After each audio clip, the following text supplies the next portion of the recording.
Welcome to the Altruistic Libertarian, advocate for a genuinely free society. I'm Anthony Wheeler, and today we continue our sequence on the proper role of government. The material benefits of a genuinely free society. By now, there shouldn't be any debate. Free markets produce more wealth than unfree markets. Completely free markets, as in a genuinely free society, would produce the maximum amount of value in material, spiritual, and social terms as measured by the individuals directly affected. Quote, "We do not assert that the capitalist mode of economic calculation guarantees the absolutely best solution of the allocation of factors of production. Such absolutely perfect solutions of any problem are out of the reach of mortal men. What the operation of a market not sabotaged by the interference of compulsion and coercion can bring about is merely the best solution accessible to the human mind under the given state of technological knowledge and the intellectual abilities of the age's shrewdest men." Unquote. Dynamic world trade benefits everyone.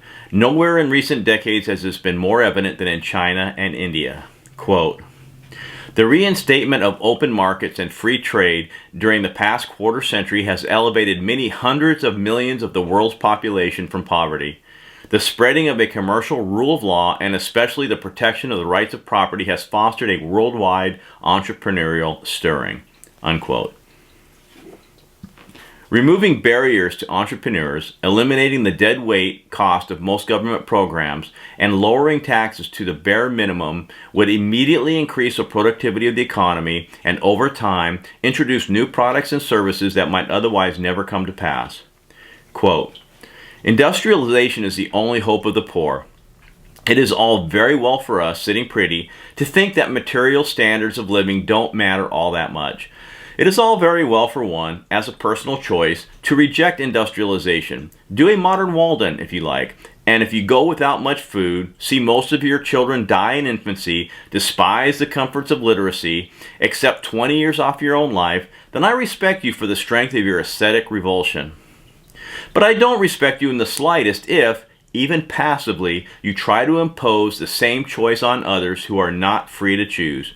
In fact, we know what their choice would be. For, with singular unanimity, in any country where they have had a chance, the poor have walked off the land and into the factories as fast as the factories could take them." Unquote. While C.P. Snow refers to times past, the principle remains the same.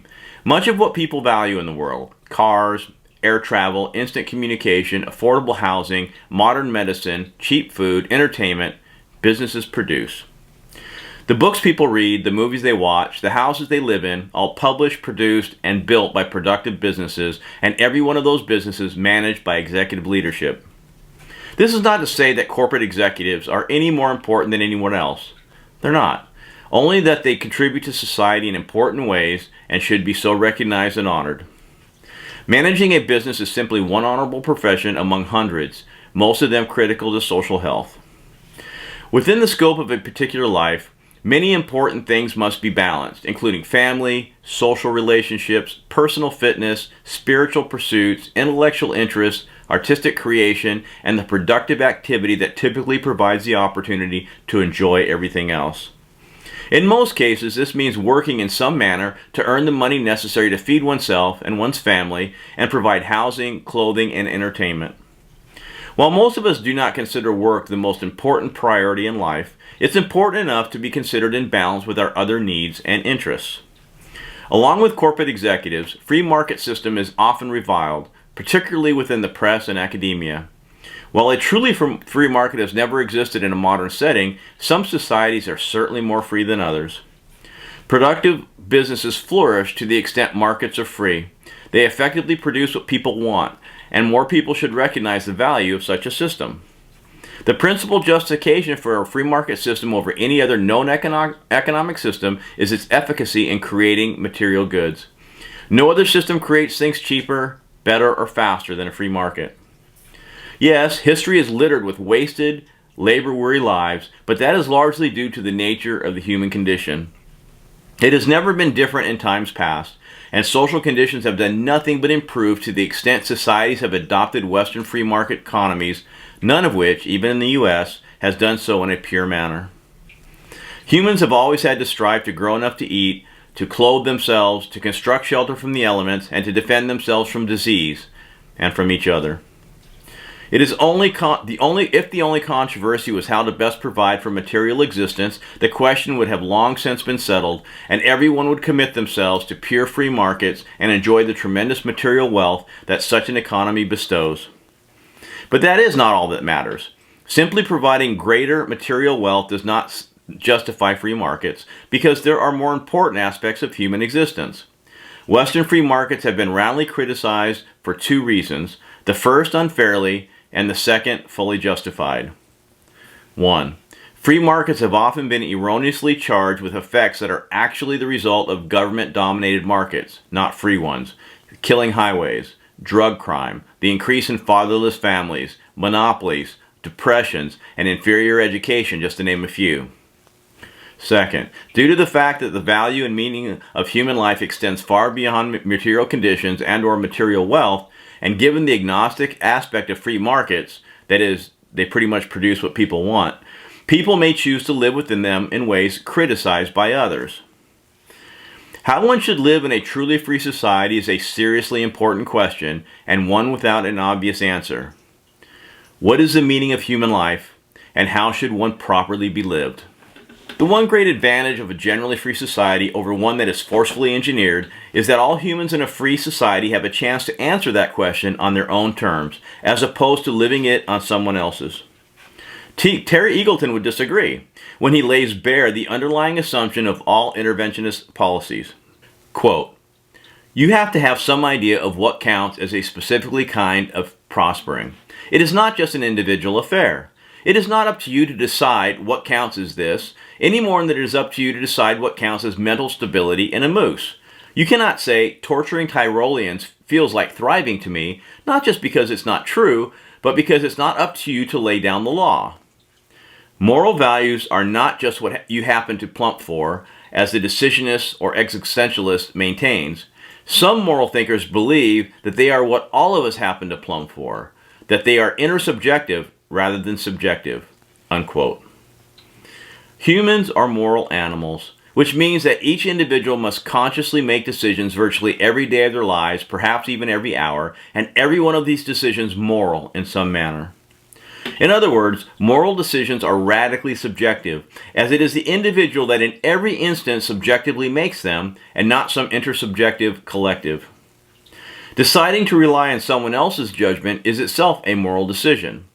Under normal circumstances, humans who wish to survive couldn't avoid deciding if they wished to.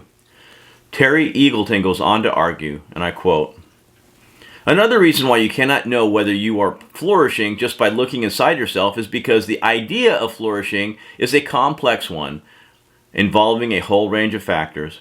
You may be prospering in some ways and not in others. You have to ask yourself whether you are happy, healthy, at ease with yourself and others, enjoying life, working creatively, emotionally caring and sensitive, resilient, capable of fulfilling friendships, responsible, self-reliant, and the like. A lot of these things are not wholly within your control. You cannot be happy or at ease with yourself just by an act of will. It requires, among other things, certain social and material conditions." Unquote. Eagleton is correct in that social, economic, and political conditions impact the extent to which individuals have the opportunity to flourish. He cares about the right things and for the right reasons, yet believes that certain individuals, presumably himself among them, more capable of deciding, planning, and constraining the free activities of others in order to attain what he believes optimal, or at least better than what exists today. This attitude is common amongst intellectuals, condescending as it does to everyone else's moral judgment. The notion that most individuals are simply too stupid, or unrefined, or uneducated, or unsophisticated, or low class, or morally corrupt to decide for themselves how to live, what to do, how to spend their time and resources is unseemly, arrogant, and paternalistic. But the basic point here is that material wealth is not enough, and not in and of itself justification for a free market economy. Even so, socialists who believe that their economics will actually produce more material wealth are theoretically and empirically mistaken.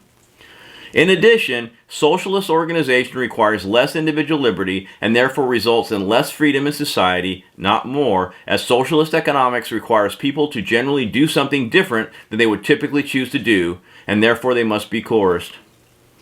In a free society, by definition, people are not threatened with organized violence and are free to do what they wish with their time, their energy, and their resources. Given that a general consensus as to the proper way to live one's life does not exist, a free society provides infinite possibilities, allowing individuals to decide for themselves. Well, that concludes our show for today. Next time we continue our examination of the proper role of government. Until then, peace.